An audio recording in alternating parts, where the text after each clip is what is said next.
Dear students, let us continue Module 4. In this lecture video, we will be learning the topic machine learning. So, what is machine learning? Machine learning, it is a part of a big set called artificial intelligence. It is one of the core subjects in IoT is how to make sense of the data that is generated. Since these sensors, actuators, they generate huge amount of data which will be impossible to find out hidden information by the human being. So, machine learning it is used to find the hidden information from those huge amount of data. So, because much of this data can appear incomprehensible to the naked eye, specialized data tools and algorithms are needed to find the data relationship that will lead to new business insights. So this brings us to the subject of machine learning. So machine learning it is used to analyze the huge amount of data with different tools and algorithms. So machine learning is central to IoT. Machine learning is the center point of IoT. So data collected by smart objects needs to be analyzed and intelligent action need to be taken based on analysis. So because of analyzing the huge amount of data we need machine learning. Here machine learning is part of a larger set of technologies commonly grouped under artificial intelligence. This is what I said that we have artificial intelligence is a big set and machine learning is a subset of the machine artificial intelligence. It is a part of artificial intelligence. In fact, artificial intelligence includes any technology that allows a computing system to mimic human intelligence using any technique from very advanced logic to basic if then else decision rules. So, artificial intelligence it includes any technology that can compute system that allows a computing system that allows any system to mimic human intelligence.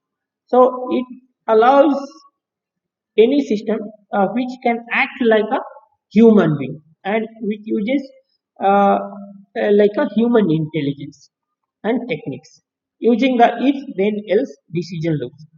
So any computer that uses rules to make decision belong to this machine learning. So ML is concerned with any process where the computer needs to receive a set of data that is processed to help perform a task with more efficiency. Machine learning is vast field but can be simply divided into two main categories. So here machine learning can also be divided into two categories. One is supervised machine learning, another is unsupervised machine learning. So let us go and see supervised and unsupervised learning one by one. In supervised learning, the machine is trained with input for which there is known correct answer. So we should train the machine under any supervised uh, way, and we train the machine with the given input whose answer is known. Suppose if you press A, then it should say it is a correct answer. If you B, you press the wrong answer, C correct and D again wrong. So with the in the machine this A B C D it will be fed up. Then after pressing we will see whether it is getting a correct data or not. So like that machine learning machine will be trained. For example, suppose that we are training a system to recognize when there is a man in a mine tunnel. Suppose in a mine tunnel we have to find out whether an object is a human being or any other object using the machine learning. So what we have to do, a sensor equipped it with a basic camera can capture shapes and return them to a computing system that is responsible for determining whether the shape is a human or something. So your sensor will be equipped with a basic camera. It will go inside the mind tunnel. It will take the picture and it will return back. And that images will be fed up with images will be fed up in the system, which will be matched with thousands of images, and finally conclusion will be drawn that whether it is a human being or any other things. So the data present is called training set. An algorithm is used to determine common parameters and common differences between the images. The comparison is usually done at the scale of the entire engine or pixel by pixel. So each new image is compared to the set of known good images, and a deviation is calculated to determine how different the new image is from the average human image, and therefore the probability that what is shown is a human figure. So now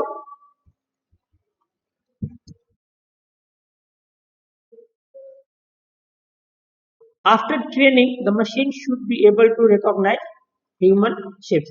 So we will train the machine with different shapes, different things, small person, big person, and we will train the machine and we will train in such a way that it should be now able to recognize human shapes.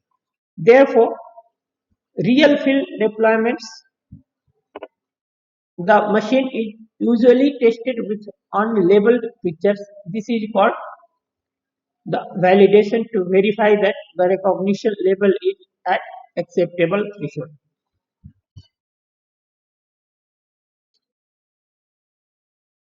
If the machine does not reach the level of success ex- ex- expected, more training is required. If the machine is not able to decide up to its standard, then we need to train the machine with more data. In other case, the learning process is not about classifying into into or more categories, but about finding a correct value. So it has to find the correct value also. Now let us see. Suppose that we are processing IoT data from a factory manufacturing small engines. You know that about 0.1% of the produced engine on average need adjustment to prevent later defects, and our task is to identify them before they get mounted into machines and shipped away from the factory. So these things will be there, and it is called unsupervised learning. With hundreds of parts, it may be very difficult to detect the potential defects, and it is almost impossible to train a machine to recognize issues that may be visible. So it's a very simple.